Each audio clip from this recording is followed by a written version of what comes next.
recording yet? It's going to be the first thing on the recording. Okay. So, okay. Test. Why did we waste the first hour of our best conversations eating pizza? Test. Well, I sat here like a fucking mute. You gotta jump in. It's kind of hard because you keep yelling at me. I keep yelling at you because you're too quiet.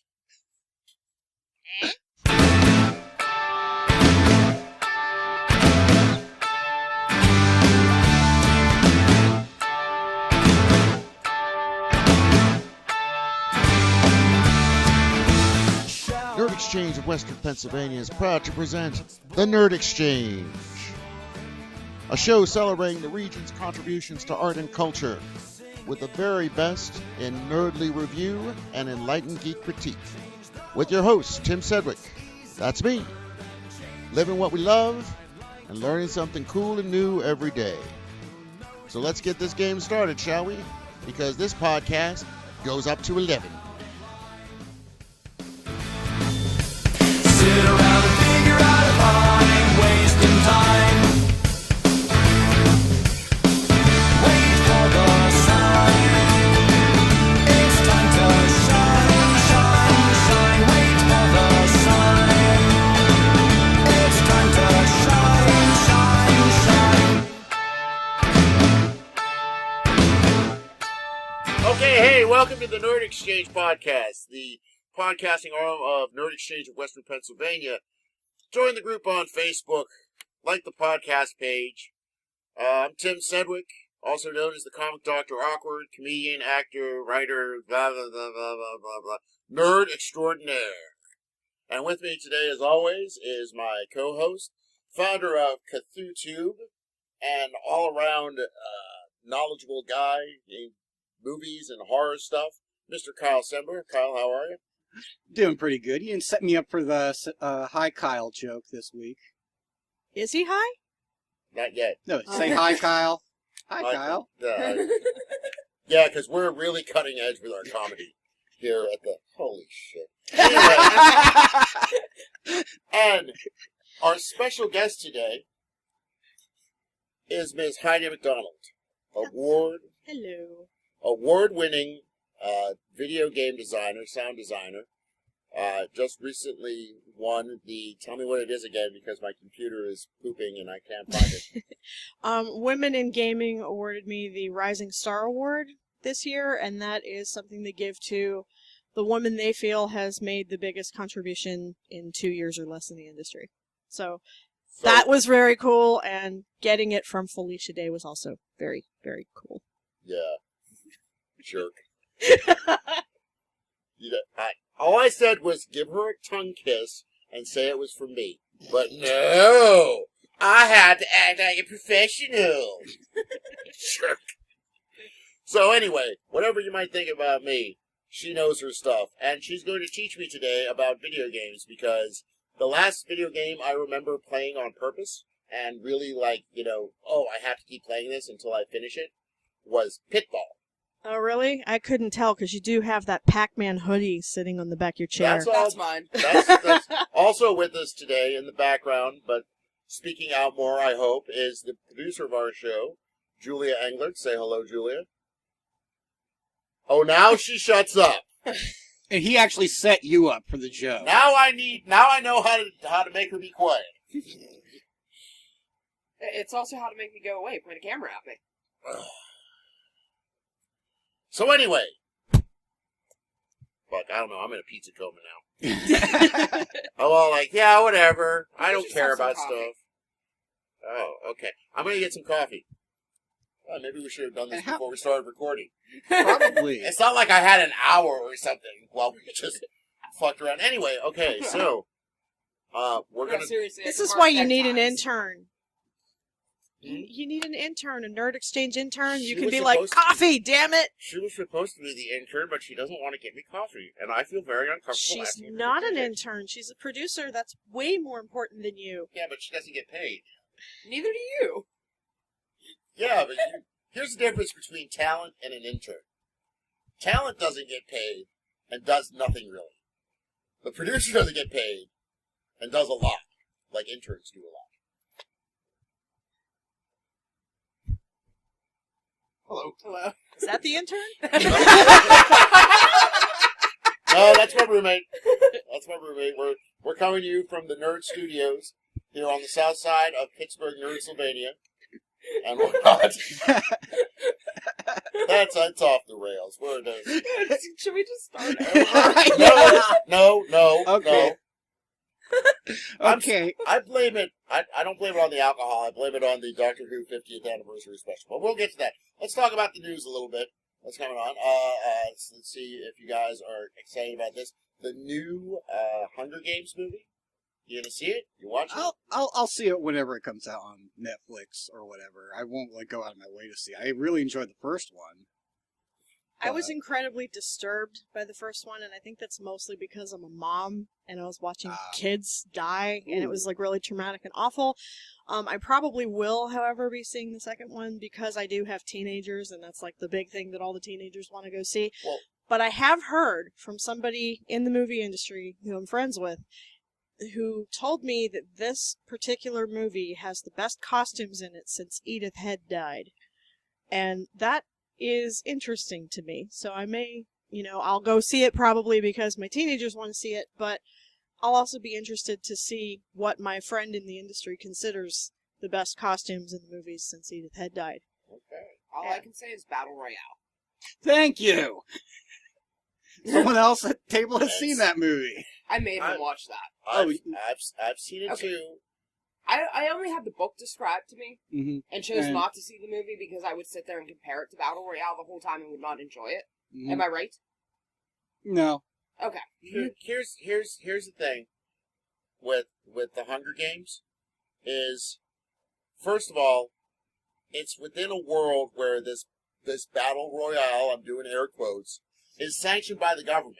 It's not some weird, shadow, okay, we put you on island, you killed us, and that was government sanctioned. It was government sanctioned, but it was secret. The general population didn't really know about it or talk about it. The whole idea, and you never really knew in Battle Royale why they did it. Like in the Hunger Games, there's an actual why. Whoever wins this thing, all your people get to actually eat this year. Which I think it's enough of a different movie. But anyway, it's going to shatter the record books is the point, because in the first 4 days, counting Thursday's midnight show, it's projected to make $307 million worldwide. Oh, it's going to make more than that. It's going to make more than that. For the first weekend. Oh, for the first weekend? Oh, okay. That's what I'm saying. I thought you meant total. That's almost what Thor has made worldwide in 2.5 weeks. So it's going to be $1 billion. This is I think Harry Potter ended, and everybody went. Well, both Harry Potter Who do I and give my money to now? Oh, take my money to somebody, please! Oh my goodness! Well, there's this trend right now in literature for young adults where everything is really dystopian and really disturbing. And a lot of the book series, I don't know if you are familiar with the Gone series. No. There's no way I would let my kids read that. They're pointing that towards junior high school students, and there is no way I would let my kids read that because you've got people's heads being crushed really graphically and stuff. It just seems like, honestly, I don't know what's going on. The only standard separating young adult from anything else is that there's no graphic sex. As long as there's not graphic sex, you can have graphic anything else, and it still counts as young adult, because the main love interest doesn't repeatedly get thrusted upon. And the Harry Potter books, towards the end, got extremely violent. At least I thought. I read the entire series. I don't know if anyone else here has. I have. You? I'm sorry, which one? Harry Potter? Oh, yeah. Definitely. Okay. So, and that had some very graphic, violent moments in it, I thought. I mean, But the other thing about the Harry Potter series is the writing progressed. Yeah, it did. I It thought really so too, did. and then the kids grew up with it. Yeah, exactly. The writing progressed with the appropriate age of the children and the darkness of the world around them. Yeah, if you think of, for instance, the kids in the book were around 10 years old in the first movie and in the first book. It was aimed toward kids of the same age, and then however many books later, the protagonists are 17, and so are the target readers. I mean, and so I think there's going to be a difference in comparing the first book to the seventh. A far darker world, far more mature world, and I thought that was something very smart that she did. That she made that it progressed. I I'm just talking on my wonder ass though now. if we're creating, because I know that in the 80s, we spent all the time worried about the Cold War, right? And so there were so many songs and so many books and so many movies about what's going to happen when the Russians kill us, and so should we even have any hope about the future? Because we're just going to all die anyway. Yeah. Well, we ended up the adaptable generation, right? So we don't get too attached to anything because everything's always in flux, and so we're hyper adaptable. That's what that's done for us in a good way. But I wonder what if we do love something, we grasp onto it like there's no tomorrow. That's right. And I'm wondering what we are doing to this new generation of young people with these disturbing dystopian novels and movies. What is that going to result Preparing in them for the 20 reality years from of the now? future. I don't know. We'll see. I don't know. When I was a teenager, I read. I was reading Stephen King when I was a teenager. I was reading Stephen King when I was in 3rd grade. The Stand is my Okay, favorite that's- Stephen King book. I had Like- nightmares from that like you would not believe. I want to win the Super The Lottery Shining? so I can make a No, zombie-proof The Stand. Oh, zombie-proof compound. When I win the $300 million lottery, we're gonna go. We're gonna go to Maine. We're gonna buy a town. We're gonna wall it off. Arms Master? Yes. Okay. Also in the news, hey, I gotta admit, I got a little movement there. Does anybody have any Ritalin? I think we need it. Funny Ritalin story. Actually, I do have half a pill in my I head over actually- there. So here's the thing about Ritalin.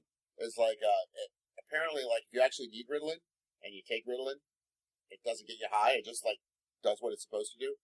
And I was at a party, and I smoked some. Somebody was passing around, and I was like, what's this? They're like, Ritalin. I'm like, whatever. Wait, I you took can it. smoke Ritalin? Yeah, That's you can. so weird. That's No, you can a really snort- bad you can idea. snort it. But anyway, so I smoked it, and I didn't get high, and I got mad. I thought my friends were messing with me. And like, oh yeah, smoke this. It's oregano. Shut up. But the next day, I had to go out to like a dinner thing with my father, his wife, and everybody. I went and I sat next to him, and I didn't argue with him all day. And I said, "Fuck, I need Ritalin." So if you got that half a pill, I'll take. I mean, I will not. I will go to my doctor and get it properly subscribed. But whatever. Prescription does. Gesundheit. Well, the problem with Ritalin is it's like you take it and then you'll just stare at one thing for 2 hours. It Well, I do that focuses you so much that, like, wow, that can. I Look do at that. anyway. It's so shiny, and But I just do it in nothing a can distorted distract way. you. So, there's going to be an Alice in Wonderland 2 Yes, with I, Johnny What? Depp. Yes. I am that conflicted about that. that film did well enough to warrant a sequel. I Oh think, my kinda- goodness, well, that what was are one they of the gonna- most what is- well-received movies Is financially ever. this one Yeah. going to be You based gotta off be the kidding Walrus and the Carpenter, since the last one was based off of Jabberwocky? If we I'm have gonna to look watch this all up. those cute little oysters die, I'm going to be very upset. I'm But sure the oysters would be terrible people. no, Johnny Depp.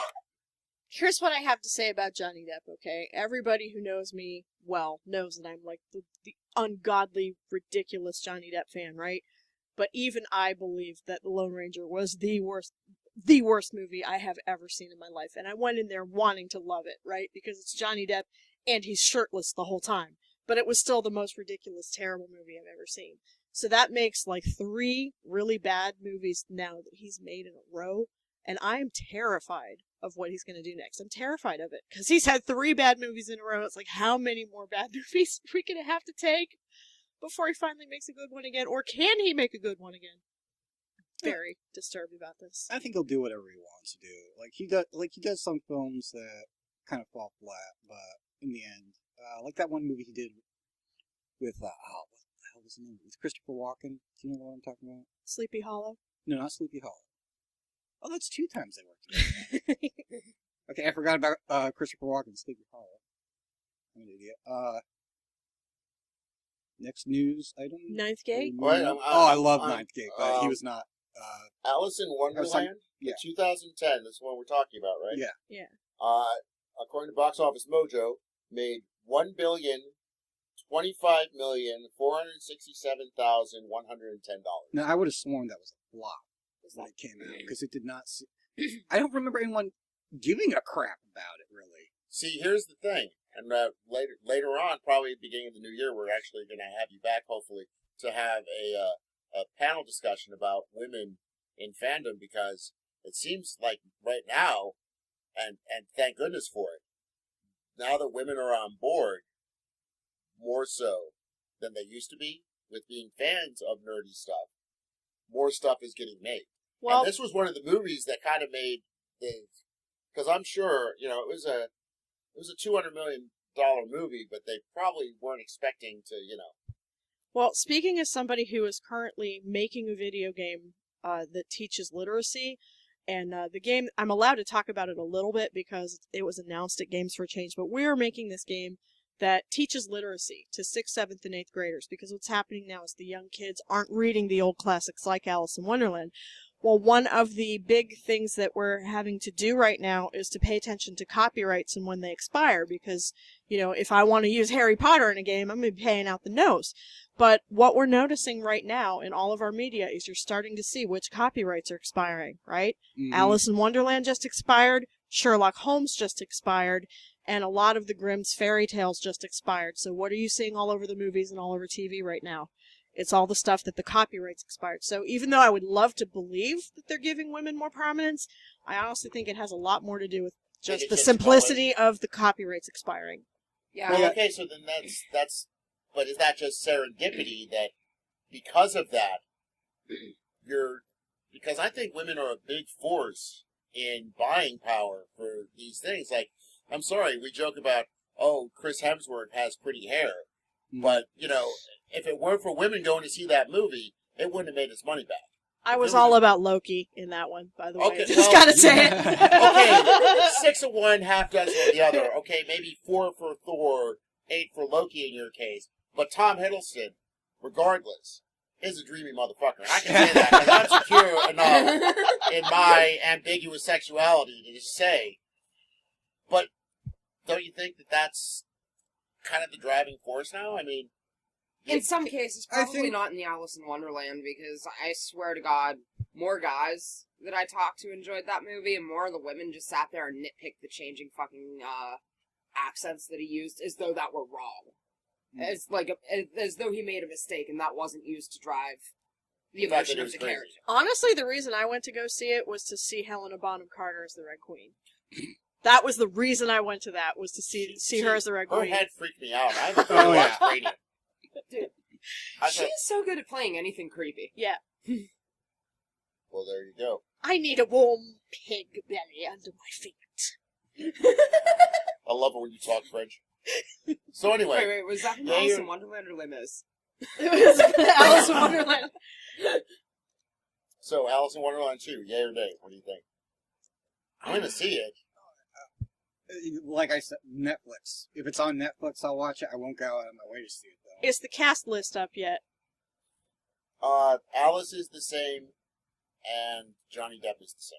I mean, is Burton doing this? Yes, it is Burton It is doing going it to be again. Burton? Oh, my It is God. Burton and Elfman doing it again. Well, But no, I want to know... Oh my God, it made $1 billion. I want to know, are they bringing back the Cheshire Cat? Are they bringing back Alan Rickman as the Caterpillar? There are a few questions that I need more information. I'm suspending judgment. There's been a lot of talk I'm going to lately. look that up as much as I can. While you guys There's been a talk. lot of talk I'm just- lately about a Beetlejuice sequel coming out. Oh, no. Please, Which, no. They're talking about it.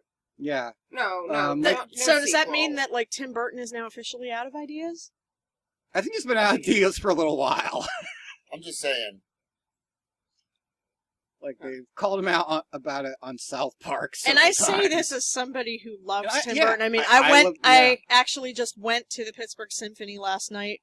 They had a one-night-only thing where the Pittsburgh Symphony played the music of Danny Elfman from Tim Burton movies, and it was the weirdest crowd combination you've ever seen, because you had, these 60-year-old ladies in their beaded dresses and their pearl chokers, and you had, these totally gothed out people with their ripped up chucks. It was great. What's a good Did they do a lot from Batman? They only did the tiniest bit from Batman. It was really kind of sad. There were some movies that I would have liked to see more music done from, but what they did do is they did an elongated segment of Nightmare Before Christmas, Of and course. an elongated segment from Edward Scissorhands, which in my opinion is one of the most beautiful movie scores ever written. Yeah, can't argue with that. And you do, there's no way they could have cut Nightmare Before Christmas short. and had people leave happy. That's right. Yeah. That's like, that is, as soon as I saw that, that was the first thing I thought of. It's amazing how popular that is. Well, what they did was, they had this big screen up, and every single time they would change to a different movie, they would say on the slide, here, now we're going to do Planet of the Apes, As soon as they flashed Nightmare Before Christmas on the screen, the whole place just went crazy. They're just like, wow! Everybody was like flipping. And, you're not supposed to flip at the symphony, but we did. And I'm sure those ladies in their beaded dresses and pearl chokers were thrilled.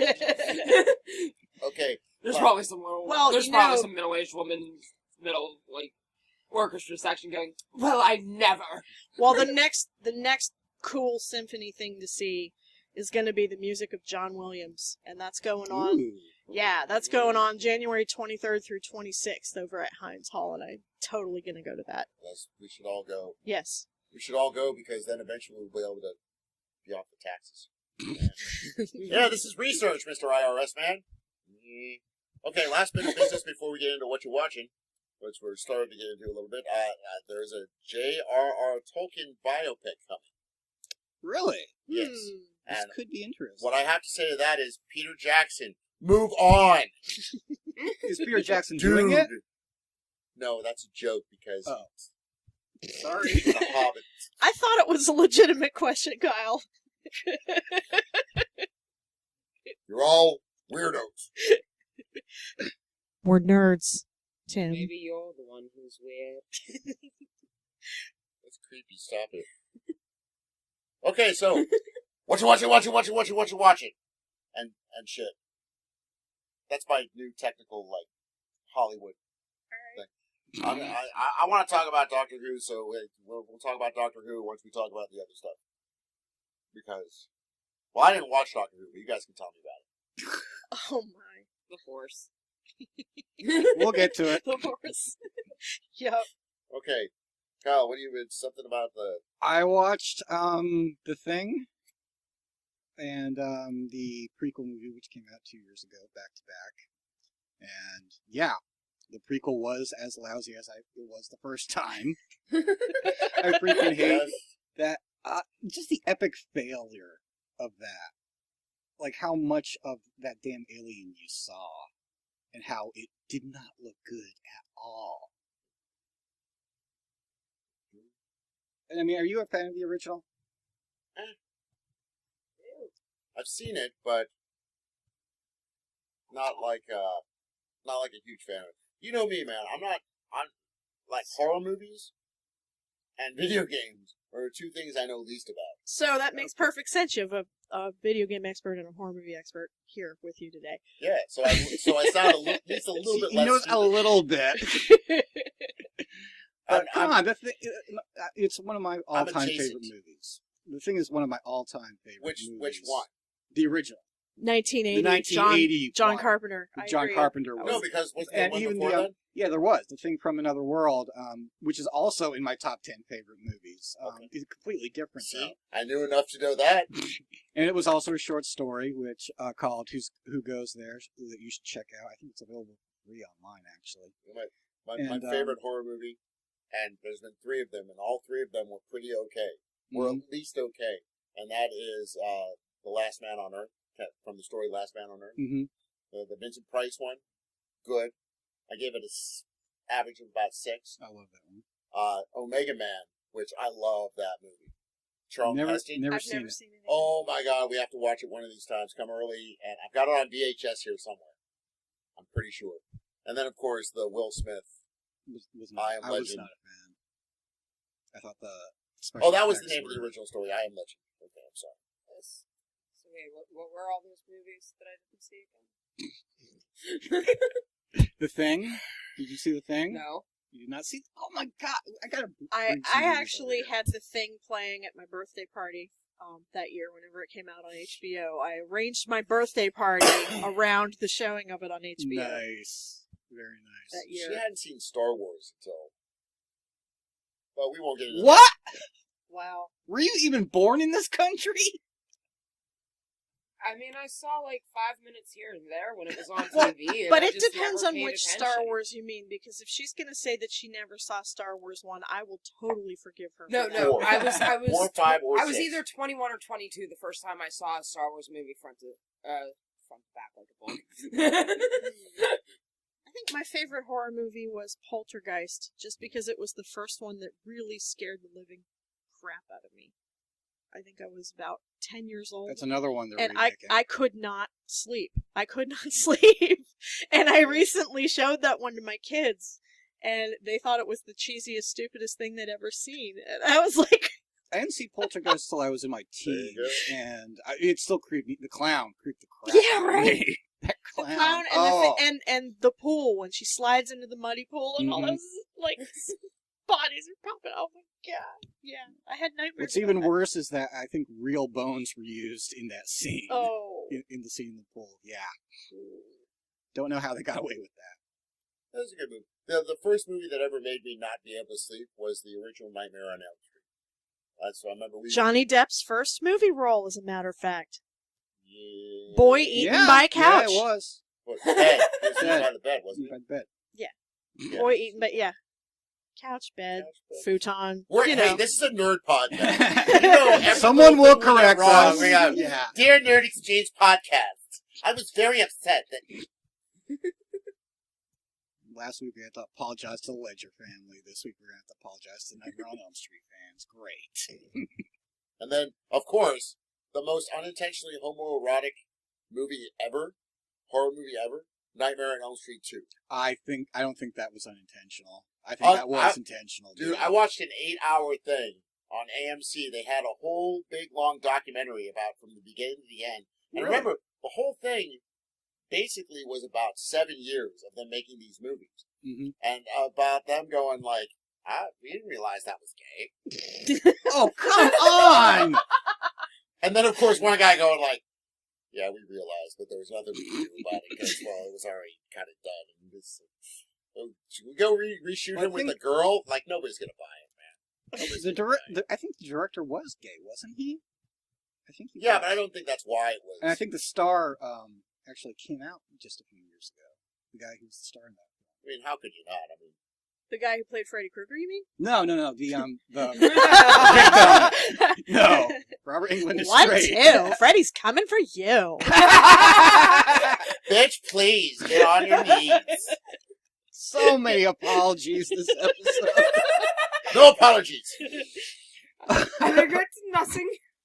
Okay, shall we talk about Doctor Who? Like I said, I didn't watch it because I'm not really a fan, but I hear a lot of people were into this. Yes.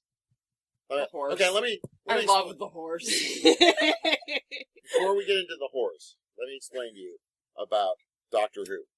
Okay? This is for all you kids who've grown up and didn't have an internet. Okay? Well, I started watching Doctor Who in 1976. And it was a Zygon episode. It was the only Zygon episode. It was Attack of the Zygons episode 2. I remember I was annoying my brother somehow. I was 6, so, that's. And he sat me down and he said, "Here, watch this. I'll be back in a half hour." And I sat down and I watched it. I've been mesmerized by it ever since. My best friend in high school, he didn't even go to my high school, but the way we met was Walden Books at the Indiana Mall. Grew up in Indiana, PA. I'm sorry. Got hugs all around, please. But they got in like 100 Doctor Who novels, hardcover Doctor Who novels, and I was just standing there, mouth open, eyes wide, and Hands moist. this dude, there wasn't a dry seat in the house, it's true, but this guy came up and he started doing the same thing, and we were standing next to him, and I was like, "Oh, hey, what's up? Hey, what's up? You like Doctor Who?" I love Doctor Who. And that was my best friend in high school, and we met because of that. And if it weren't for that, I never would have met this guy. Like, you talk about Facebook, how you meet people on Facebook because you like different things. Back in the day, You had to run actually meet into people someone, in yeah. person. And then if you called them and they weren't home, or they were on the phone with somebody else, you had to wait to talk to. But I don't mean to get too commercially. But what were your thoughts on the episode? Julia likes the horse. Too much Matt Smith. Too much. What? Okay, here's the thing. Not enough TARDIS. My first doctor was Tom Baker, because that was everybody's first doctor. I remember in the early 80s, maybe 82, 83, they started showing the John Pertwee ones on the thing, and I was like, what is this? And I didn't realize, because, you know, as a little kid, like, Tom Baker, and then went into Peter Davidson. I was like, oh, okay. Didn't realize there were ones before. So my first doctor was Tom Baker, but my favorite doctor was John Pertwee. So this whole, like, this actor, I don't like him, fuck the character. Because, listen, I've said this before, with women being so prominent in the way I still believe these properties are being made. Mm-hmm. Like, David Tennant becoming popular with female fans really boosted that program up. I don't think it's any accident that Peter Capaldi looks just a little bit like David Tennant. That is not an accident. You think he looks like David Tennant? I do. Just a little, yes I do. I don't know the names of any of these actors. Last night was my first episode ever, and I really enjoyed it. And want to see more. That's all I'll say about it. I actually get that with Smith and Tennant. Oh, no. Are those the two guys Matt that were on... Smith has this forehead you could park a bus on. Tennant does not. When I see them next to each other, no problem. I know who is who. Okay. But it's just every now and then, if I sit down and watch it for more than like a minute at a time, I definitely know who it is. But every now and then, when I just see them real quick, there's this moment where it's like, it's in the posture. It's in, mannerisms. Not so much the mannerisms that they bring to the doctor, but they show that in the 50th anniversary when they both sit down before the spoilers. By the way, come on now. If you haven't seen this yet, you're just probably not listening to the Nerdcast. Yeah. Just so, dear Nerd Exchange podcast, I was waiting until the new year to watch that. But there are times where they kind of mimic each other a little bit because they were on screen together. And I'm sure they sat down beforehand and it's like, okay, let's pick a few little things that we both do exactly the same way. Mm-hmm. So that we're on screen together, you'll be like, oh, okay, this continuation. I don't know. I am a late convert to Doctor Who, because whenever I was, got hired at the game company, there are a few series that everybody at work was like, you need to be watching this if you're going to work here. And Doctor Who was one of them, and I was like, well, there's just so much Who, where do you even start? And they said Eccleston was probably the best place to start. So I started with Eccleston, been watching for it, and I gotta say, I have never gotten over the loss of Tennant. I've just never, on some psychological level, I just can't get with Matt Smith because I'm just not past the fact that David Tennant's not the Doctor. Because I've said that he never had a chance. I wonder how the new guy's gonna do. We'll see. Well, that's the thing, and I hear nerd girls, which I say that with all due deference and not in a disparaging way at all, who got into it. Don't look at me in that tone of voice. Who got into it with the new Who, and they themselves disparage the girls who they say are just in it because the Doctor's cute. There's like this weird balkanization of females going like, oh, they're not real fans. They're just fans of that actor. And I think it's going to be interesting because I think as women I think that's one thing that women need to stop doing in general is trying to make each other, prove our nerd cred or whatever. I mean, you are as you identify. If you say that you're a Doctor Who fan, then you are, and you shouldn't have to prove it, Yeah. So you're saying Avril Lavigne really was a punk rocker? If she identifies as one, sure, why not? Have you As heard a her fan music? of the Yeah, I genre, Yeah, I I am have. deeply insulted. No, I mean, I love the, Dead Kennedys, Suicidal Tendencies, Sex Pistols, I Avril love those Lavigne- bands too. Avril Lavigne was about as much punk as Marilyn Manson was gospel. All right, I will agree with that. However, if you think about it, that, you have to let people self-identify, and it's like, I just think you have to let people self-identify. But my point is, what happens when the old guy, who technically, by the way, is going to be the same age as William Hartnell was when he took the role. That just shows you how good dentistry and medicine has become. Even in Britain. I was just going to say, dentistry I'm in just Britain. saying, But it's going to be interesting to see how many of these people stop identifying themselves because they go, no, I will not accept somebody who isn't Matt Smith. Well, they say, that why did the hipster, what happened to the hipster when they drank coffee? Why did they burn their mouth? Because they drank it before it was cool, right? It's like there are a group of people who they're gonna disavow it something as soon as it becomes mainstream and cool. And whether or not Doctor Who has hit that yet, I can't say. I think it's headed there. It's in 83 countries. I mean, it was simulcast. It got a second day. Like, they simulcast it into theaters in 3D yesterday. And we're recording on the 24th, by the way, of November. And it's getting another day on Monday because the response was too great. It's been mainstream for a while. My point is, if half of the female audience decides, no, I'm not going to accept it with this new guy, what then happens to fandom? The ratings drop. Where does it evolve from there? Is it still considered marketable? Yeah. By the media for those of us who want to see it regardless? That's the real fear. I don't think there'll be that much of a paradigm shift. It seems to be gaining in popularity with each new season, so I don't know if it'll dip at all. It's the same with anything, though. You're going to have fans that were there from the beginning who are going to look down upon new fans, and that's the same with anything. I mean, look at how back in the 90s, the goth community turned on Marilyn Manson once Sweet Dreams came out, and everyone knew who he was. I was in the goth subculture at that time, and everyone liked him. Then that song hit, and everyone knew who he was, and then the goth community completely turned on him. It's the same with any kind of thing.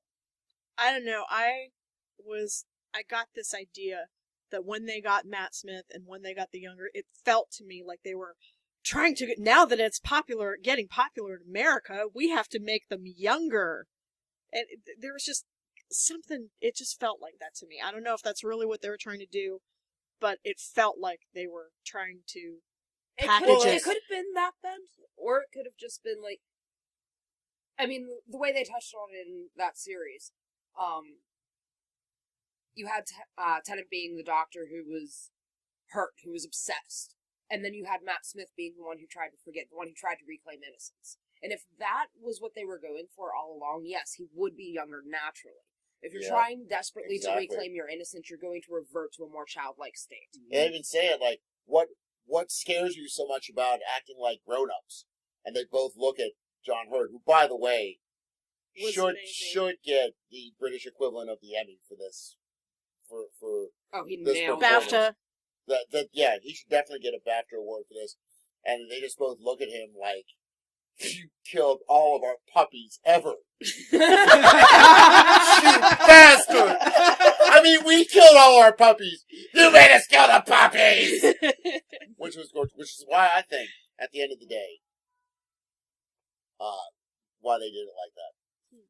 It's going to be interesting to see, because, because the next time Doctor Who goes away, it's going away forever. Yeah. It's not going to go away for a while and then get rebooted and whatnot. If they go, well, nobody's watching it anymore except for the hardcore nerds.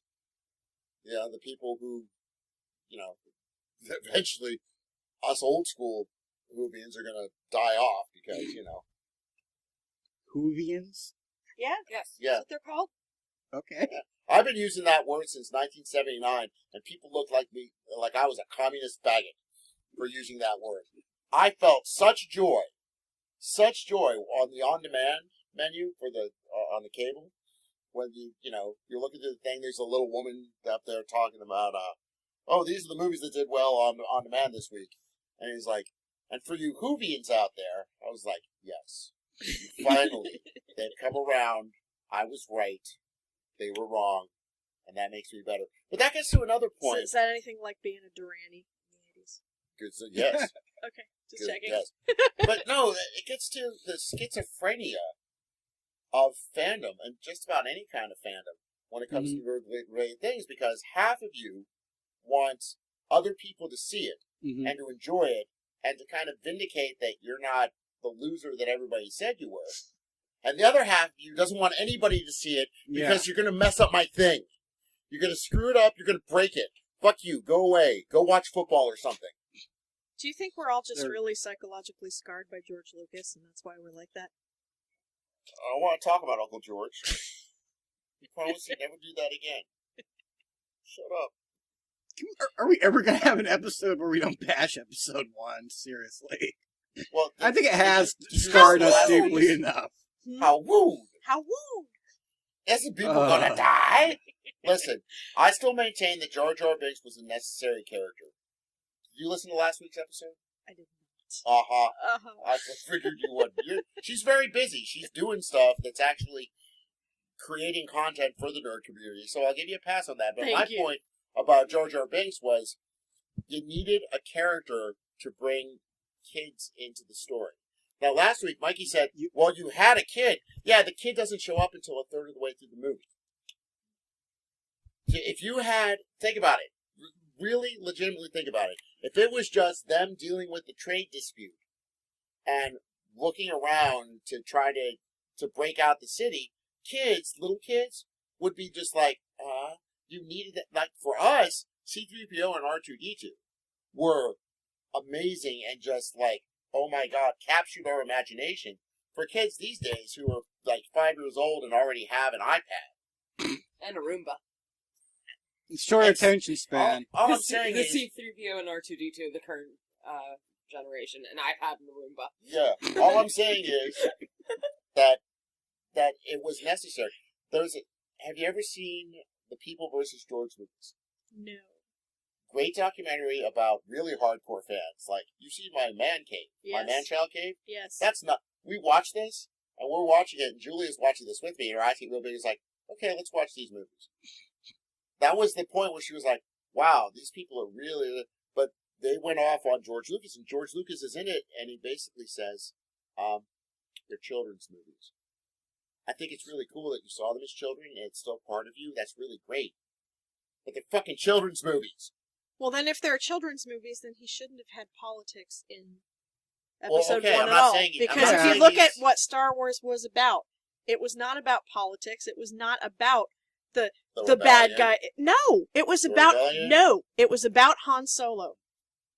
Think about it. It was about Han Solo. It was about the transformation of Han Solo into being a guy who didn't care about anything And, to being the guy who was forced to and take the a stand and redemption care of about Vader. something. okay, I'll give you that. But there was politics in the But original it wasn't center stage though. Yeah, it was not at all. We just knew Well, Empire bad, Rebellion good. Exactly. That And did- the only okay. way that we know that the Empire is and- bad is because, the big black guy's force choking people every 5 minutes. Well, again, Would it's you for like to children. read- You I don't know, can man. say Some word. people are into that. Yeah. Anyway, That may have come out wrong. that's what she said. So was I that. think we're talking about a different movie here. Ain't that kind of movie, baby. My point is, and in this documentary, he kind of goes off and says, at the end of the day, they're children's movies. And kids really like Jar Jar, and I'm sorry you don't, but basically shut the hell up. And they cut to a guy, my age, and he's got Our no age. kids. We're Yes. the same age, I think. Yes. I don't think kids 43? like Yes, Jar Jar. 43. No, kids like Jar Jar. Yeah, my 9-year-old son likes Jar Jar. Kids Oh, like okay. Jar Jar because it's something fantastical. It's something we don't have in this world. I asked him, why do you like Jar Jar? And he said for 2 reasons. One reason is that he jumps around a lot. And the second reason is because he's just like me. He never shuts up. There you go. But in this documentary, and it's on Netflix and you can stream it, there's this guy and he's talking very earnestly about, like, who's your favorite character? And he's like, well, Han Solo because of this, but Boba Fett because of this. And he's got these kids in the background, his kids, his children, the spawn of his loins. And he goes, and they're playing with their Star Wars toys. And they goes, like, so what about your kids? And he goes, like, who's your favorite character? And they go, Jar Jar! And he goes, no, he wasn't! And here's why! I was like, dude, it's a kid's movie. So, as annoying as he was for me, and a lot of people, a lot of other people than me, I have to, within the context of the trilogy, and that if kids didn't want to go see it, again and again, it wasn't going to make the money that it made. Which now, Yeah, but Because guess of what? that, I'm the one who buys we the got kids' movie Disney. ticket, and I can't stand Jar Jar, so what you can do, bet that. Your kids are going to cry and moan until you take them to see it.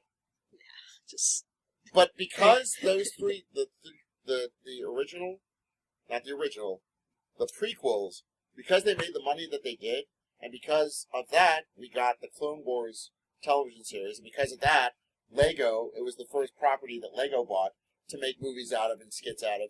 Because of that, Disney bought it, and now we're getting a new Star Wars. which better not have Princess Leia as the newest Disney princess, or I'm going to cry forever.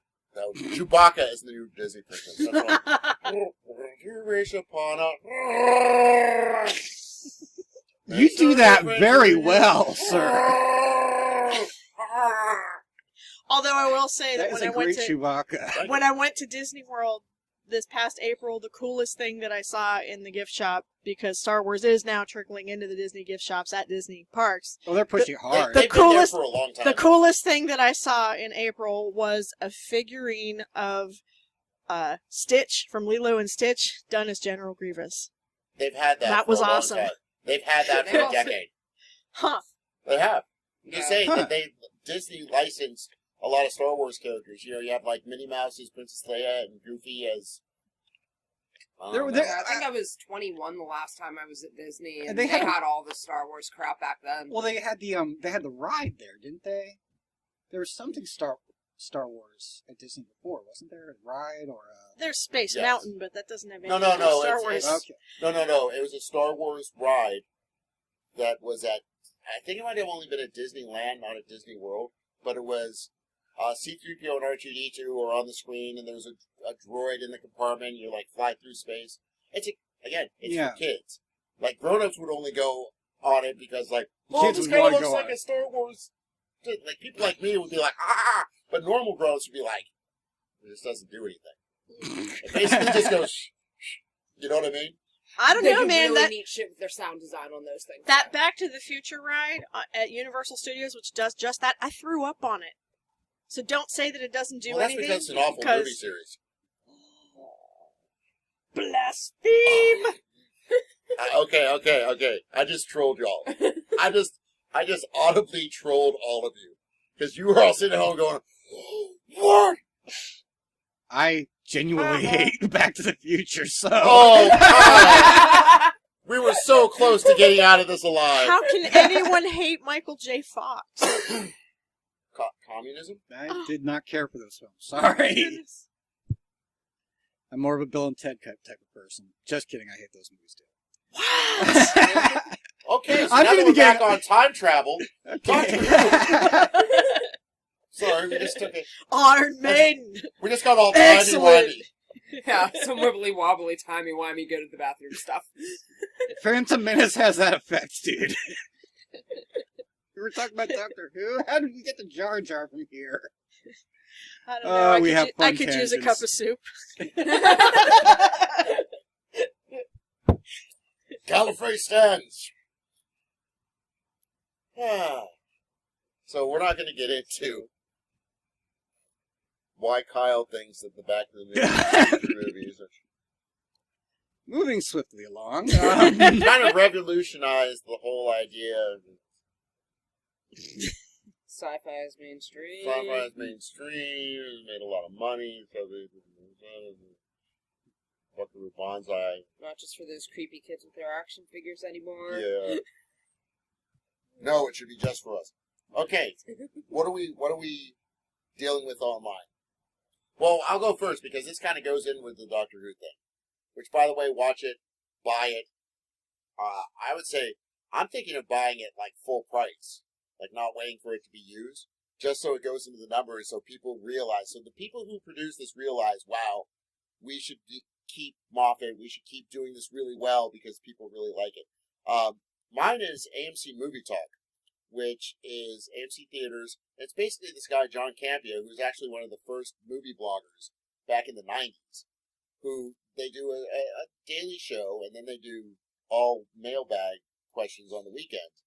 And they actually used one of mine because when I heard that they were going to be doing this in theaters, doing the Doctor Who special, I said, you know, what about other TV properties? What do you think? And I said that if they actually released the Doctor Who special or a Doctor Who movie, that would make $500 million worldwide because it's such a phenomenon. And I thought I made a very cogent kind of, argument, and they used my question and said, you're a fucking idiot. Said, good question, great question, but you're the biggest idiot I've ever heard. There's no way in hell that it would do that. They did legitimately call him an idiot. Yeah, on it. But wait, legitimately call it? Does that mean you think that he is one? No, like, he said, it was legitimately either calling him an crazy, idiot? but he said, crazy. yeah, you're absolutely crazy. And he said it in a very demeaning way. On the recorded show. But no, it's a good question. I mean, I can understand why you might think that, but no, you're crazy. If they actually did do a Doctor Who film, they would probably make it standalone and probably would not tie in with what we've seen up to this point. They would have. Well, it would be if part of my Hollywood got argument, a hold of it. Okay, go ahead. But, as long as they didn't try to recast it with Keanu Reeves or some shit. That is exactly what they would probably try to do. Guys, look at what they did to Dark Shadows. The point is, yes, with making a TV show and making it just a movie, is that you would have to have it be part of the story. That would get people to the movie theaters. Part of the Hooniverse. The Hooniverse, exactly. But I mean, with as complex of storylines as they have in their TV episodes, how many things did they have to put down on the table and say, no, we can't do this, we can't do it in one, we can't do this in one episode, we can't make a logical break in the middle. Here's there the thing. has to be ideas already out there. Kyle, this was your first episode of Doctor Who ever. Yes, it was. Were you able to follow it? Yes, I was. As a standalone, just piece of, did you get it? Was it entertaining? It was, but I did have a little bit of background information, which you provided me with. And most people who went to see it, who were Whovians, first of all, those people aren't necessarily going to go see it in the theater. But I'm just saying, with it being released in 83 countries, enough people would go see it. That maybe 500 million was a little pie in the sky. Let's say between 1 and 200 million. And considering that the budget for the episodes, I think, is like 10 million. Just considering how popular sci-fi and genre kind of stuff is right now, it would be hard for it not to make 500 million, in my opinion. And you don't. Also, you wouldn't have to market it. You wouldn't have to spend money on the marketing hardly at all, because as soon as you put out one poster, everybody on Facebook, everybody online would be sharing it with one another, and everybody would know. Yeah, cheap trailer. Oh my god, my keyboard's sticky. We have to see this. Your keyboard's sticky. No, your keyboard's sticky. I keep mine clean. I enjoy drinking Coca-Cola while I'm online. Moving on. Sure. Anyway, so that's mine, AMC, because I still have a soft spot for him, even though John Campea, more often than not, is completely wrong. I'm watching the epic rap battles of history this season, and I'm having mixed feelings about it. I really liked the Picasso versus Bob Ross battle last week. I thought it was awesome. Oh, no shit, I did not see that. Oh, yeah, it's awesome. Bob Ross totally cleaned up. The week prior, they did Miley Cyrus versus Joan of Arc, and many, many people that I work with said that they did not like it, but I was somebody who really did like it. But the one before that was Hitler versus Vader, Part 3. And the issue that I had with it was they used the C word in it. And they've never had to resort to being that base before. Have they been, have they sunk to that particular level? No. And that just is a word that makes a lot of people bristle. And it lost some, right. It lost some of its luster for me. So I'm looking forward to see what the new one is out tomorrow and see if they're improving, because they do seem to be improving. Because I didn't like the first week. I liked Joan of Arc versus Miley, and I really liked Bob Ross versus Picasso. Let's see what they've got tomorrow. That and all 9-year-olds everywhere seem to be really enamored of this Gamecast guy who calls himself PewDiePie. And I would really like for him to stop making videos, because all he does is scream. That sounds dirtier than the C word. Yeah, I would really... Well, no, his girlfriend's name is Cutie Pie. So it's PewDiePie and Cutie Pie. And they they do things together that have to do with I games. must That watch sounds this. like My Little Pony porn. Well, this guy, just be warned that if you watch anything that he does, make sure that your volume is turned down, because he does scream an awful, awful lot while he's doing his game casting, and I really wish my 9-year-old hadn't heard of him, but yeah. I'm kind of watching that without really Damn wanting you to. interwebs. Yeah. He's trying to be Tobuscus, and he's not. Okay. And as far as online, I've been watching Atop the Fourth Wall, which is normally a show about the worst comics ever, but for November he always does a Secret Origin Month, where he goes into the first appearances of very well-known characters. Last week he did the Silver Age Flash, and this week he did the Silver Age Green Lantern. So, and it's really interesting seeing some of those like first So the issues. only Green Lantern, Hal Jordan. I am getting really I tired. wish you could see the look on Kyle's face right now. I'm getting really tired of your Alan Scott bashing, okay? No, I don't mind Alan Scott at all. And your Guy Gardner bashing. Okay, there you go. John You know Stewart, they- I don't You care know either they way. intentionally. You know they intentionally made Guy Gardner a yuppie asshole. Like that's the concept of the character. Yeah, What if so we have like a Reaganite? still better than Hal Jordan. I freaking hate Hal Jordan. Okay? Lies. I'm on Batman's side with this one, okay? Batman doesn't like him either. Which Batman? The Ben Affleck Batman? Adam West. Yes. No, I'm still of the the opinion. Batman from the old 50s serial that was super racist. Okay, no, Back when he carried a gun. my opinion is that the reason they hired Ben Affleck to play Batman is that he is the actor with the very squarest head. It's true. It's very large and very square. Yeah. I think he's going to make a great Bruce Wayne, and the suit's going to do all the acting when he's Batman. We'll see. I think we should give him a shot. I mean, everyone was freaked out about Heath Ledger, and look how that turned out. You know, and Are you people... threatening Ben Affleck? Hey, as long as he doesn't date an Olsen twin. Oh. Ba-da-ba-ba-da-bum. Brucey Wilson twins! But no, They I are think we need bringing to back give him a Full shot. House on TV. I don't know if you saw that announcement. What? Oh, no! Yes, they're bringing back Full House. No. They are bringing back Murder, She Wrote, starring Octavia Spencer in the heard lead about role. that I one. heard about that. And they are also bringing back Remington Steele as a half-hour comedy. So, Why? okay, wait a minute. Oh, and Okay, so wait. A reboot of Murder, She Wrote. So, there's going to be a sassy black lady in Cabot Cove, Maine. Didn't you see that? Didn't the governor of Maine or some Republican official, that there were like 80 people in like this district that voted in Maine, and they're black. And he said, I've never met a black person. How are there 80 people in my town that are black? I haven't seen any blacks. So I'm just saying, Maine they might have to reset it. Maybe put it in San Francisco or something. She might not even be a writer anymore. Maybe she's a blogger now. Maybe she's blogging about murders. Murders. Murder, She Blogs. Yeah. Oh my god. maybe she dates a vampire. I don't know. They've gone through that the rails. They're now working on 22 Jump Street, for crying out loud. OMG, you dumb bitch. You killed her. What the fuck? You suck. I did it for the Frowny face. Tongue out face. Okay. Now, 21 Jump Street, huh? 22 Jump 22 Street. Jump Street. Yeah, But you're I- saying it the sequel. disparagingly, like, why would they do that? I agree Like the with him. 21 Jump Street movie wasn't bad enough. We have to have another one. I did not see the movie. I did not have the heart. Yeah, 200 nobody I saw caught that. about 15 Um, minutes of it, actually- and I was like, okay, done. 201 million You gotta be kidding off me. a 42 million budget, saw it, and it was very well received by most critics.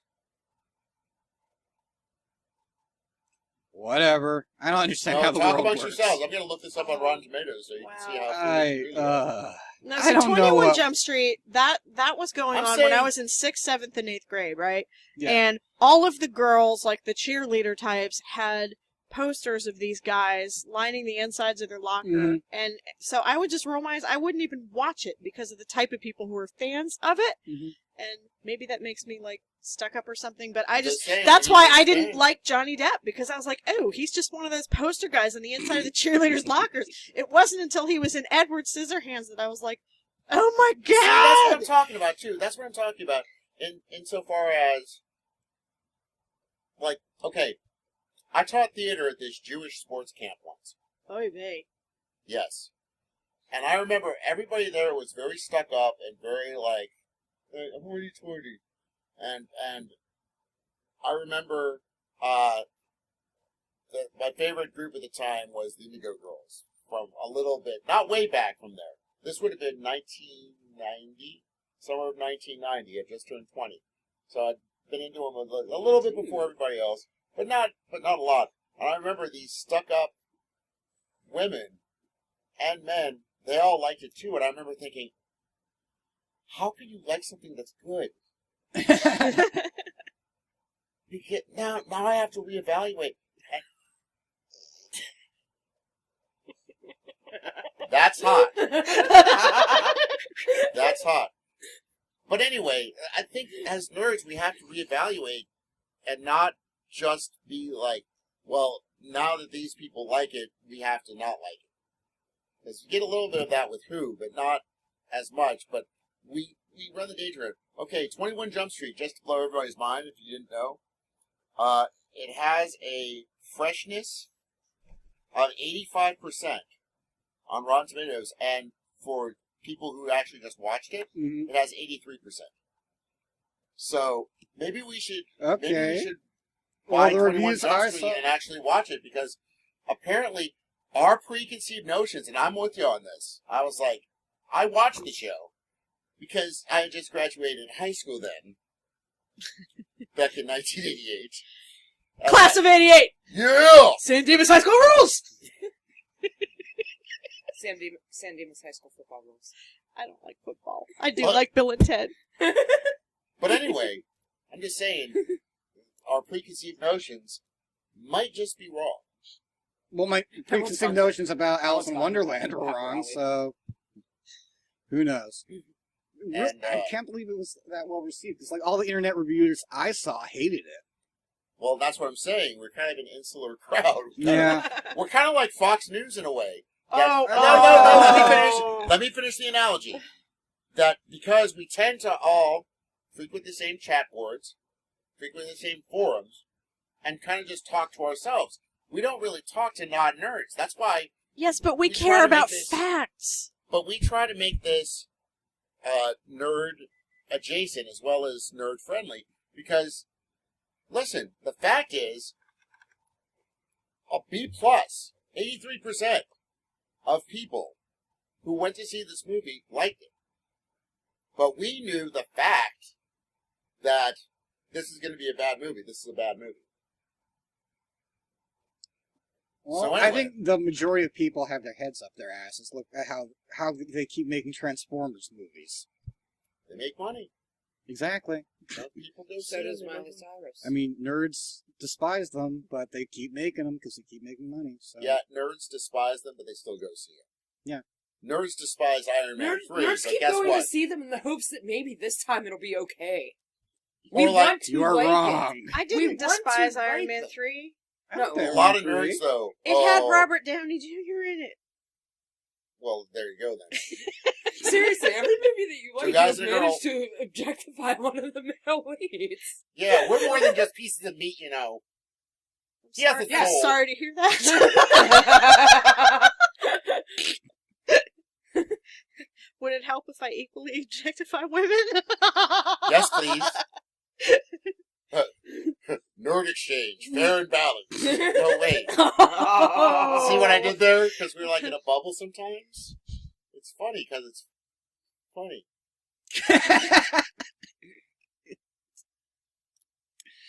Anyway, This is gonna be hard to come back from. we're gonna go on to the Black Friday sales that are coming up. We're gonna talk about some other sales too, because this is the podcast for Nerd Exchange Western Pennsylvania, which is primarily based as a collection of collectors. And we've got Black Friday coming up, so let's go. First, Too Groovy, Toys and Pop Culture Toys in Munhall. Their Black Friday show. They're going to be open from noon to 4 on Black Friday. 75-cent carded Hot Wheels cars. Not bad. And select Star Wars figures are going to be 3 for $10. And they've got a really great Nice. selection of that. If you're into that kind of stuff, they're all about it. While you're looking around, I will just throw out there that that the good folks who did the Minecraft Lego sets that were so big selling last year, there are 2 new Minecraft Lego sets out for this holiday season. Nice. I don't know what they both are, but I know one of them is a nether set that has the little zombie pig guys with it. Nice. New Dimension out at Century 3.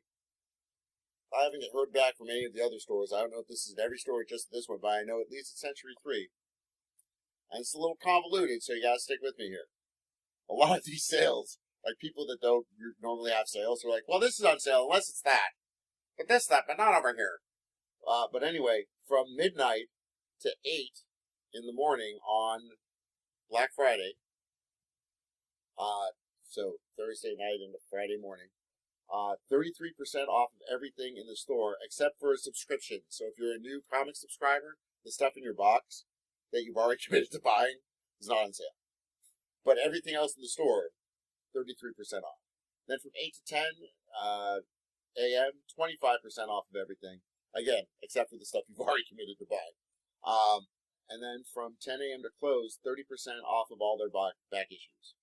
Also, 20% off of statues, graphic novels, most gaming singles, board games. 50% off clearance items with green tags. So, there's some good stuff to find there too sometimes. And t-shirts are buy one, get the second 50% off. So I guess a belly shirt. And I love those because it makes me feel special. Thank you for the visual you just conjured in my mind. You're welcome. Okay, and this is the great one.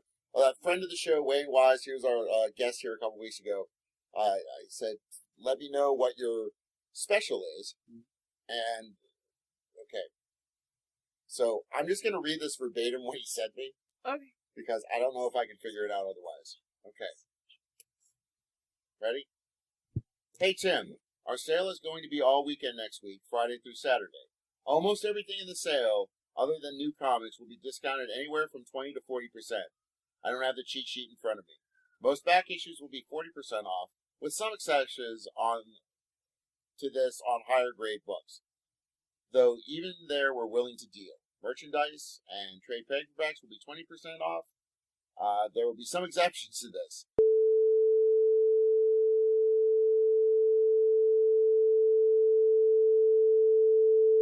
It's not for public announcement. Oh, that's not for public announcement. Although some of them, so never mind. They're gonna have $1 comics as well. Okay. So anyway, that's anyway. There will also be dollar comics galore, so go check them out. It's going to be fun. And then later on in December, they're gonna have their 30th anniversary party, which is gonna be cool, and a bunch of other stuff. So if you don't like them on Facebook yet, like them on Facebook. You can get it directly and not just listening to us. I also want to mention that the 4th expansion pack for Cards Against Humanity came out this past week. So if you're somebody who loves Cards Against Humanity, those are not things that are sold in specialty stores. You must get them from the internet. There's a new expansion pack, and I suspect it will be wonderfully inappropriate. So do that. If you're into that sort of thing. I want to be Also, into that sort of thing. what? I really want to be into that sort of thing. Dina has hyped that shit up to me so many times, and it just sounds so great. It really is great. It's even greater with alcohol involved. Okay. A couple other things, and then we'll move on. There's a secret sale at New Dimension Comics. It's not a secret sale anymore now, is it? Listen. This is why you listen to the Nerd Exchange. I give you the inside track. You need me. No, you don't really. But anyway, what it is you have to like them on Facebook. So go to New Dimension Comics, like all of their stores, because all of their stores have different things at different times, but great values. And what it is on the 12th of January, they have the secret sale for people who are fans of their stories. So become fans of the stories, and you'll find out about this anyway. But it's 75% off regular back issues. Very nice. 1 day only. And if you actually become a new subscriber of New Comics for them, you get to go in a day early. You get to go on Friday, the 11th. Now, right, that's why it's a secret sale. That's like, it's an extra bonus for getting all of their, getting on their email list and all that stuff. And it's a great thing. Also, the last Saturday in January is part 2 of their giant basement sale. They're selling their basement? They're selling their basement, but only if you bring a U-Haul big enough. Have you been to there? Have you heard of this? I've not been to their basement. Okay. And not the one in Century 3. This is the one in Elwood City, the No, mothership. I have not been to that The store. original store. All of their back issues, they have like 1 million. I'm exaggerating, but not a lot. Comics, all sorted in their basement. And you can go in, and they're all $1. Talk about good Bronze Age stuff, late Silver Age stuff, a lot of modern stuff. And they're $1 a piece, or you could fill a long box for $225. I did this the last time I went up there, and it's fabulous. And there was Thor. There was Thor. I got the Duchess of York over here, a 53 issue run of Thor. This basically late Bronze Age, early Modern Age, and it's just a really great time. It's fun. There's a great pizza place right across the street. So this might be the best opportunity I have to try and convince my teenage son that Aquaman of comic books is actually a badass. Because he does not believe me when I tell him Bring that the boy over. I will sit him down. comic book Aquaman is in fact a badass. He does not believe me. Actually, just get him the New 52. The New 52 Aquaman is the most kind of in-your-face, like, no. Yeah, talks to fish. Okay, come here. No, come here. No, oh, I'm in the water, so you don't want to... Okay, I'll come to you, motherfucker. Oh, you shot me. No, you didn't. No, you didn't. I got a scratch. It's okay. Come here, let me stab you through the neck. I think the guy on the top of the fourth wall said it best when he said Aquaman owns pretty much 60% of the Earth, everything that has water on it, so you really shouldn't screw with him that much. As I said in the past weeks also, could shut down international shipping completely. Yeah. Could rule us like a god. And he is, tell your kid this, he is the strongest, most powerful superhero in the DC universe born on Earth. That makes Yet he sense. doesn't have his own movie. We're getting there. Hey, they had a pilot TV episode, so... It wasn't good. If you don't like Starfish, you're really gonna hate what I just did. Maybe should have let him on. No, listen. Yeah, think about it. Everybody else, Batman, he's a genius. He can make a bunch of cool gadgets, and he can have his company make a bunch of cool gadgets. Not a superpowered human. Hal Jordan or Guy Gardner, that's a magical ring. That's an alien ring that gives him his power. And his weakness is the color yellow, so all you really have to do is pee on him to completely disarm the guy. And he likes it. Well, Guy Gardner, anyway. Okay. He's pissy. Kind of like that face you're making, Kyle.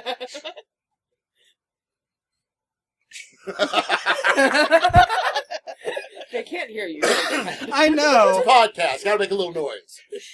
I'm sure the listeners know. Put your Look, I'm giving fingers down and use your words. It's the same look I had on my face after I got through Survival of the Living Dead. Have you seen that one? No, but just the sound of it sounds. Would that have been the look I had on my face the Christmas I was 9 years old and I was expecting an Atari 2600, opened it up and it was a Pong? That's gotta be down. Now, Hey, you know, for our those younger Pong viewers, systems go for a lot now, though, so if you still had it. Pong was the original video game. You kids don't know from knowing.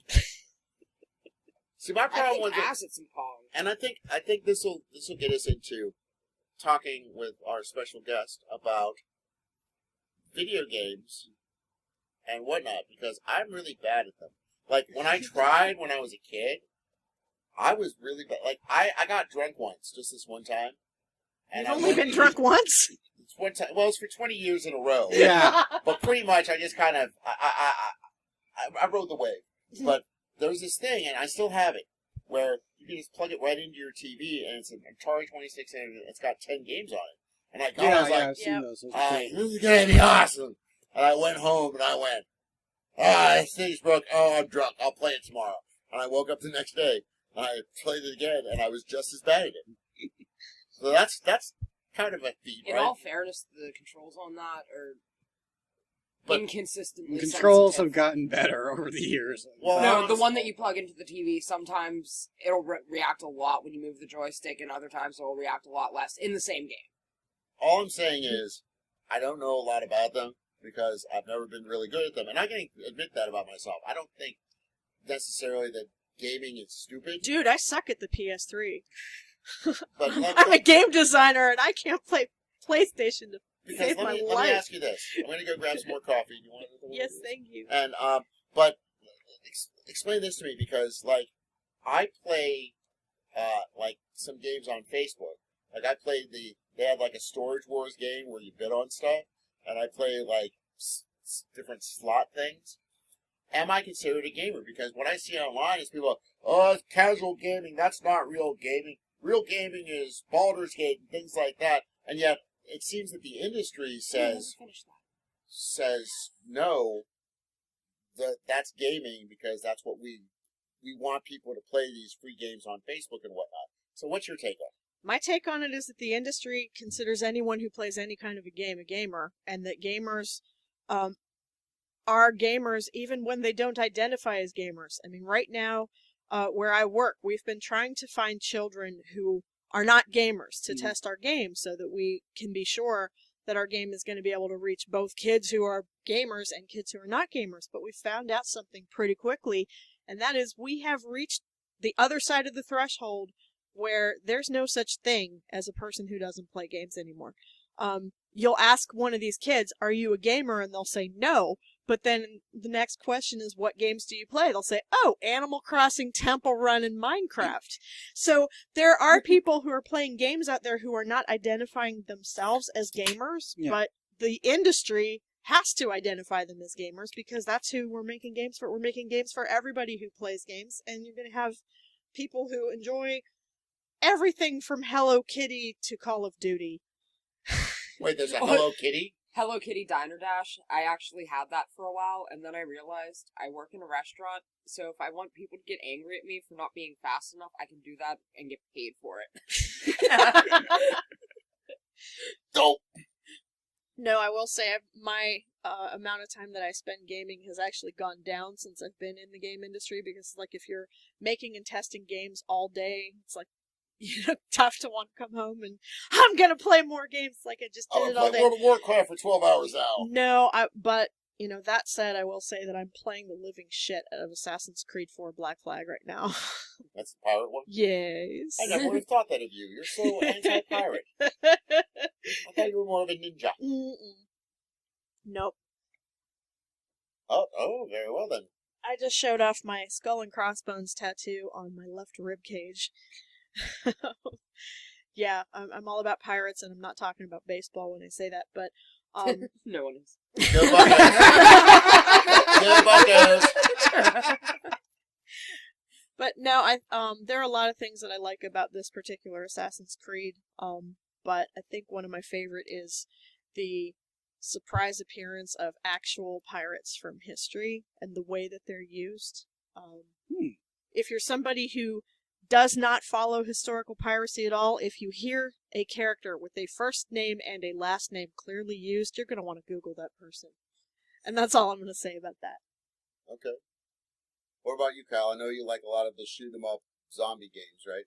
Yeah, I've talked about before how Left 4 Dead actually got me back into video gaming after I worked at a store that sold games, and that really burned me out of video games for years. Until I discovered Left 4 Dead. Now I dove head first into the pool after that, and now I'm impatiently waiting for Daisy Standalone, as a lot of other people are. It's been over a year that I've been waiting for the freaking thing. I rant about it an awful lot. If you're new to this, you've heard me talk about DayZ before and how much I love it and how it really does capture the survival horror zombie genre so perfectly. Because really the biggest danger in that game is the other players, not the zombies. Because everyone out there, you have to eat, you have to stay hydrated. If you're out in the rain, you run the risk of getting sick, which slows you down.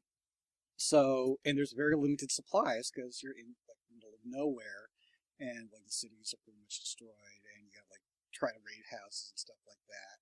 And everyone else in the game is trying to raid stuff too. Competition, people are killing each other left and right, which is, what makes it so interesting. So it's a boring text game. I'm giving him that look again for those of you. No, who are you know what? I'm listening to this. gonna give him that look too, but not for the reason he thinks. Have you played DayZ? No, I've not. But what I will say is that right now there is a revolution going on where a lot of people are independently publishing text adventure games using the software programs like Twine, and it's starting to be a thing again. People, these writers, are making playable experiences, and it's starting to become popular again. That, like the multiplayer dungeons? The muds? I think it's closer to 'Cause I played choose some your own muds back adventure then. books. It's closer to choose your own adventure books. So it's like a solo thing. But there is a little bit of a nut hacker resurgence again, too. Yeah, I would agree with that. So it's like the reason I'm giving you that look, boring text adventures, is that I don't think they're boring, and I think they're becoming a thing again. You find a left parentheses. See, I learned something. Yeah, I think the tools that are out there for creating your own games are like more prominent now than ever before, and you get so many people. There's also so many people out there modding video games. I mean, DayZ is a mod of the game Arma 2. And there's just look up game mods on the internet and you're going to find a million. Oh my god, yeah, I get asked to talk to students a lot because, a lot of kids are like, oh my god, you're a video game designer, how do I get to do that? And the thing that I tell them is the number one thing you want to do is learn how to mod. Mm-hmm. Because I learned everything I know about dialogue trees by using the Neverwinter Nights tool set from BioWare like years ago. That's how I learned about, how to place a character and how to make that character say things and stuff like that. That's really the best thing you can do to get started is mods. And, there are whole new games, like you just said, that come out of modding. Is that short for module, like Yes. in tabletop gaming, like a module that you use to do an adventure? Yes. Just Pitfall, Activision, Atari 2600. You're using the shorthand that a normal person would. Until 3 years ago, I didn't know how to right click, and you knew this already. Using abbreviations, I tell you what. Well, you were saying that's what you're looking forward to. The two games that I'm looking forward to right now, one is The Sims 4 because they've got an increased emotional AI component to it this time, where other characters that you're not controlling are going to react to things that are happening in real time, and that's going to be really fun. The game looks an awful lot like Sims 3, but it's got this new emotional AI that's going to be cool. The other thing is today, November 24th, Atlas just announced a new Persona game, which, if you've never heard of Persona, it's a Japanese role-playing game, and it is my very favorite example of romance in a game that's integrated into the game mechanics. If you've never played Persona 4 and you like romance games, check it out. It's cool. Now, But the new Persona was announced today, so we'll see how that goes. Explain to me romance in video games, because, like I said, we've already established that I know, on a scale of 1 to 100, I know about 3 about video games, but I've never really heard much about romance in video. Most of the games that I'm aware of that are in my circle, in my world, are like shoot-'em-up games and stuff like that, not like games where you actually have complex, And in all honesty, when I hear romance in video games, I think of all the Woo the Girl games from Newgrounds. Yeah, that is one type. Like, there are many different types literally out all there. you did was buy stuff to give to the girl to get her to sleep with you. That is one way that mechanics are presented, romance mechanics. One is like you just give people enough presents and they'll love you. That happens in Fable, that happens in Harvest Moon. Harvest Moon, it happens in the Old Republic. happens in real life. I've seen this. There's another one that's just reliant upon which set of text that you choose. And that's like a lot of the BioWare titles, depending on which option you choose in the dialogue. Sometimes they'll have a little heart by it, so you can be deliberate about pursuing the romance with somebody, but it's based on dialogue trees, or it's more transactional with presence. Or the third way is to have visible management of stats like they do in The Sims. Like it shows you this other sim, what their personality is and what their interests are. And if you want to woo that sim, by seeing their statistics, that tells you what you need to do to get jiggy with them. Man, don't you wish that real life was like that? Well, that's the you thing. met a girl in a bar and then her stats would just come up. Well, I think that's what Facebook is for. That's one of Yeah. the reasons why romance games have not worked historically in North America, is because romance is so hard in real life that it's difficult to kind of synthesize that in a way that's believable. Because if you push a gun, the trigger on a gun in real life, you kill somebody, just like in Call of Duty, you hit the trigger, you kill somebody. It translates into being the same thing, but that's not how it works in a game. And so I think what's going to be required and what's going to evolve is how romance is presented and how those presentations are integrated into the game mechanics. It's going to be pretty cool. Is this something you're working on now? It is. I've actually been speaking around the world about romance in games because I've been doing a lot of survey work with gamers. My personal website is www.deathbow.com, and I've got a survey up right now. If you're somebody who plays single-player role-playing games and you've ever played a romance in one of those games, like a Dragon Age or a Mass Effect or a Harvest Moon or anything like that, please go on the website and fill out the survey. It'll be open until the end of the year. What I'm trying to figure out is how gamers are defining romance in games and how we as developers can make it more satisfying for people. And that's what I hope to be looking at. That's the most romantic website name I've heard in a long time. Well, no, actually, a lot of people think that it's because I play a ranger in all the RPGs, but actually it's simpler than that. The very first time I ever met my fiancé, I was wearing this little black bow that had skulls on it, and the very first thing that he said to me when he met me was, "Oh, I like your death bow." Aww. So I adopted that as my gamer tag forever. My stats just went 2 hearts higher. Right? That's what they do? The video games? Yeah. Hey, we've all seen Scott Pilgrim, right?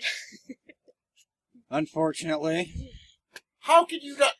I love you, man. You're just wrong about everything. Hated Scott Pilgrim. Hated Back to the Future. Oh, come on. Even Ramona Flowers. I despise her. Why do you despise Ramona Flowers? I just do. Wow. She ruined the thing. Huh. No, she didn't ruin the thing. The thing was ruined before she got involved. But anywho, like the only game I've ever played with a romantic component to it was the Playboy Mansion. Yes. Video game. That which was kind of a weird hybrid. No, that's of actually The what I Sims. call the pageant style game, because what you have to do is select from an array of available romantic partners from the characters. The Japanese counterpart to that is called an otome game, where the whole object of the game is couplehood. Like you have to find a date for the dance, or you have to marry the right princess, or whatever. That's similar to otome in that way, is that the focus and end goal of the game is couplehood. Whereas in a lot of these other games, you have this big, sweeping RPG with this world story going on behind you, and couplehood is part of it, but that's not the focus. And so what I'm trying to figure out with my work right now is, how, what is romance in games right now? Is it the otome? Is it a component of something bigger? Is it its own genre? What do people think about it, and what do people want to see when they're talking about romance in games? There's a company out of Vancouver, Canada, called Silicone Sisters, and they're a company of women, and they've decided they're going to be this company of women that makes games for women by women. And they just released a game called Everlove, and they did so with the idea that they want to reach romance readers, because nobody's trying to reach romance readers right now through video games. And you've got the average age of romance readers going down because of digital media, and you've got the average age of gamers going up. And so we're seeing a point right now where these two age groups are crossing, and Silicon Sisters noticed that, so they've made this game called Everlove that they're hoping is going to bridge that gap and I've actually several different like websites where there's actual conversation from users. Like, I haven't seen very much advertisement for it, but I've heard a lot of people going on and on about it. And actually, one of the websites that I absolutely love, Goodreads, which is pretty much like Facebook only about your books. About books, yeah. Felicia Day's Vaginal Fantasy Group is on there, and that was where I first heard about it. Yeah, you've seen the group thing on the YouTube channel. Yeah. There's actually like they have the books ahead of time so that you can read them with them, and there's threads for comment for all the fans, but that's actually where I heard about that game. That's cool. I think it's an important evolutionary step in romance and games, actually, because when you think about a traditional romance novel, they want all of them to end in marriage. They want all of the women to be saved by a man. I mean, there are certain tropes that... And love. Exactly. Whoa, Love. Say man and wife. Man and wife. Man and wife.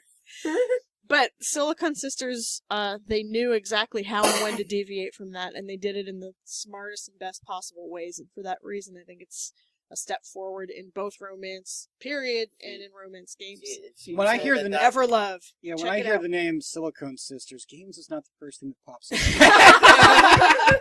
Oh dear. Sorry, we had to have one male sexist comment in this episode for all the female No, actually, ones. Pamela Anderson and Dolly Parton popped into my head when you said that. Well, there. But it seems like you're also kind of supporting my earlier point about women economic power, especially in nerd media. Because if people are starting to focus on this more, I mean, that's a good thing.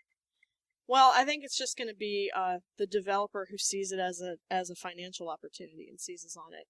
You know, that recognizes this whole... It's not necessarily women in nerdism right now that's the focus of. It's the fact that there are these two groups that have very similar tastes. That all of a sudden, while the age range used to have them 20 years apart, the median age is now right together. Well, the CEO of Silicon Sisters gave an interview, and she said that the reason why she wanted to make Everlove was that a lot of the games that you see right now are male fantasy based, you know, saving the princess, winning the big sporting event, winning the war, things like that. And they wanted to make a game that addressed, okay, if we were going to make a game that addressed women's fantasies, what would that look like? And that was the core design thesis that they went into this with. This may sound incredibly sexist, and if it is, I do it without malice. There was a board game back in the 80s about shopping at the mall. Mall Madness. Mall Madness. And for some reason that popped in my head when you were talking about, let's create a game for girls, what girls would want. Really? You went with Mall Madness? You got Pretty Pretty Princess. Okay, so Pretty Pretty Princess was a game back... I'm just saying... Well, you gotta depend on... It all depends on who's making the game, right? I mean, right now in the industry, we've got 90% male, 10% female, you know, workers in game development. And so, you know, yes, you've had efforts before at making games for girls, but who've been making them? 90% male developers. So that's how you end up... we got bras. Yeah, that's how we end up... That's how we end up with these games about, you're gonna be a mother bird raising an egg. That's how we end up with games like that. But the reason I think Silicon Sisters are awesome is that they are women making games that they themselves would be interested in and want to play. And the number of people who they brought in to consult on, you know, how they should go about doing this was, I mean, they just really went about it the right way. Well, it's going to be interesting to see the evolution of that. Yes. It's a bit like Lauren Faust and My Little Pony, Friendship is Magic, since she brought up bronies before and whatnot. No, that's when when she's interviewed, she says, I watched it when I was a kid, and it stunk. I said, so I'm going to grow up, I'm going to make a better My Little Pony. And she did. It sounds like the evolution of the content providers in video game design, as you get parity, as it starts to balance out male and female, will spur on that evolution. Am I right? Or I think that I think that's right. I think it's absolutely right. But I will say about the brony situation, my 9-year-old considers himself a brony. He came home from school a couple weeks ago and announced that he and his friend Eli decided that it's in their best interests to become bronies. And I said, oh, really? Why do you feel that way? He said, because all the little girls love My Little Pony, and if we like My Little Pony also, then all the little girls will like us. So, I think he may be onto something, but I doubted him, and I said, who's your favorite pony then? Thinking he wasn't going to have an answer for me. He said, oh, what was it? Pinkie Pie, of course. Pinkie Pie. It's my favorite pony Pinkie too. Pie. Right on. so yeah, I think I'm going to have to watch him when he And gets there high you school. go. There you have the explosion of nerd dominance because of men and women who love this stuff, because it used to be that people would say, well, I have to like football because everybody else likes football, and girls like guys who like football or who play football. And now it's like, she likes My Little Pony. I like her. I guess I love My Little Pony. We have a guy at Gender work. roles are changing, as they always are. And specifically for little boys, specifically for little girls, is kind of like the line is kind of slowly getting erased. And then you've got My Little Pony, which most Yeah, of that's the still spending cannot- demographic are people my age. Whenever I was a kid, because I was a girl, people bought me Barbies. Because I had a lot of Barbies, I played with Barbies. So people thought I liked Barbies. It's just what I had a lot of to play with. Well, because of that, I melted mine. I crucified mine. Anyway, because of that, We apologize They to the ended up- Catholic Church. the Romans Mattel crucified Corporation. many, many people.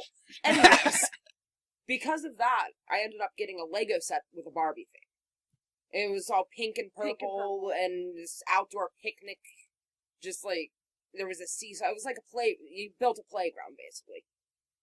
Everybody suddenly realized I liked Legos more than the Barbies, and that's when I finally got the good toys. I got more Legos, I got Kinects, I got all the shit you could build stuff with. Oh yeah, And it was like, love that stuff. it's not necessarily that gender roles are reversing, it's just more along the lines that we're now in a situation where, because there are these things, the Lego set that was predominantly a boy's toy, but now it's geared with a girl theme, they're realizing that, hey, kids only are put into these gender roles. They don't associate with them until you make them associate with them.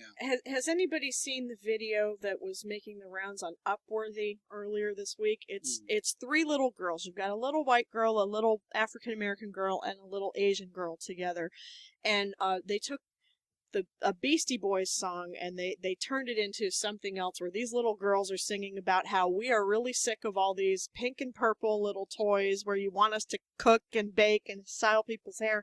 We want to use our brains, and we want to make things that engineers would make, and we want to go to outer space. And what the video is they've taken all of these things, like all the different Barbie types of toys that you could ever think of, and they've made them into these crazy, crazy contraptions, like the Rube Goldberg kind of. like whenever Pee-wee was making breakfast for himself in Pee-wee's Big Adventure, machinery like that. Yeah. So yeah, check that out, because that's exactly what we're talking about. They take these toys and they repurpose them into something cool. And I think that's exactly what's going on, is that that those roles are being repurposed into cool things. No, if I would have said that. Well, that's good. Sorry, As we all shut up and just watch. Yeah, We're just great. watching the Stop ending. talking while I sit here grimacing in pain. That's great. We really gotta start videotaping these. Okay, Also so starring Herbert. what we got? Doctor Who good. Yes. According to Kyle, Back to the Future bad. You can address your Don't forget Bill and complaints to Ted. him. He also hates He Bill and hates Ted. Bill and Ted. I hate Bill you and know, Ted. when I people- don't care. I When don't like people comedy ask that me- much. When people ask me what religion I am, I say go to the Church of Bill and Ted, because the credo is party on and be excellent to each other. Be excellent to each other, party on, dudes. That's And essentially- not to get too religious-ical, but 80% of Jesus's miracles in the Bible had to do with him feeding people party on, and dudes. curing people, just being excellent. Yeah. And then he walked on water or something. But anyway. Hey, you're dropping off acid. You can walk on anything. So anyway, we're going to about wrap it up there. The Nerd Exchange in Western Pennsylvania, check it out. Nerd Exchange Podcast on Facebook, check it out. The Nerd Exchange at gmail.com for your comments and questions and whatnots. Let the woman talk. Yeah, I want to put a quick interjection in here.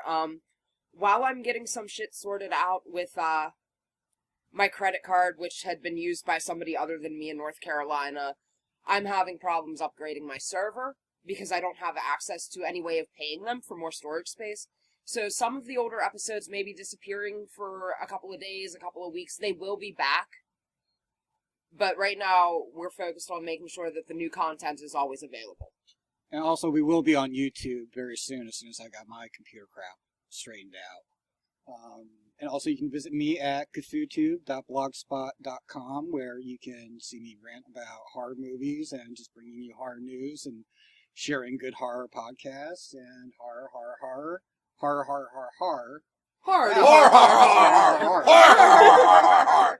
So, you know, if you're into zombies, oh my god, the horror of the woods. The horror.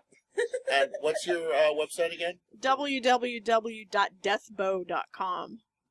And if you'd like, my comedy Facebook is The Comic Dr. Awkward Rocks. So check that out as well. And go take the survey. Check out the horror stuff. And be excellent to each other and party on, dudes. Real quick thing I wanted to bring up that I thought was really awesome. I used to do a thing on my blog, the Cthulhu meme of the day. And I did one of Batman slapping Robin for having a plushie Cthulhu. Someone actually posted that meme on the H.P. Lovecraft Historical Society Facebook page. So that was big ego boost for ups, me. man. Big Yeah. bucket of win. Awesome. what's wrong with plushie Cthulhu's? I'm giving him that look again. Anyway, I'm going to get out of here before I get punched all the way around. Oh, and Thank dude, you look again. at the horse. Look at the fucking horse. Yes. Look at the Oh, horse. it was the horse. So, It was me! I was the turkey the whole time! They get it. Exchange in Western Pennsylvania. I'm Tim Sedgwick. I'm Heidi McDonald. I'm not drunk yet. And I'm the techie. So, live what you love, learn something new every day. Hey, folks, thanks again for listening. Don't forget to follow us on Twitter. It's at Nerd Exchange. Like us on Facebook, the Nerd Exchange Podcast. And also join the group, Nerd Exchange, Western Pennsylvania. And if you have an idea for a segment, thinks we got something wrong, or just want to suggest a guest, it's the Nerd Exchange at gmail.com. That's the Nerd Exchange, one big long word, at gmail.com. Thanks again for listening. Don't forget, live what you love and learn something new every day. As I sit in the back with my crown, bitches get down like bitches get down. Motherfuck you, Mr. Underground. As I sit in the back with my crown, bitches get down like bitches get down. Motherfuck you, Mr. Underground. This is the mother best song ever. If I had words, it would be even better. This is the jam.